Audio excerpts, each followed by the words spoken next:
Welcome to Penrose Learning, where we make understanding easy. In this video, I will explain how to make pancake mix. First, let's gather our dry ingredients. Making your own mix is incredibly convenient and allows you to control what goes into your food, ensuring a fresh and wholesome breakfast. To start, measure out 2 cups of all-purpose flour into a large bowl.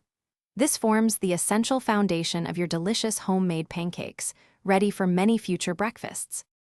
Next, we'll add the leavening agents that make your pancakes wonderfully fluffy. Incorporate 2 tablespoons of baking powder and 1 teaspoon of baking soda into the flour mixture. These work together to create that perfect rise. For a subtle sweetness, add 2 tablespoons of granulated sugar.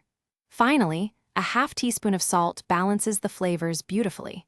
Whisk all these dry ingredients thoroughly until well combined.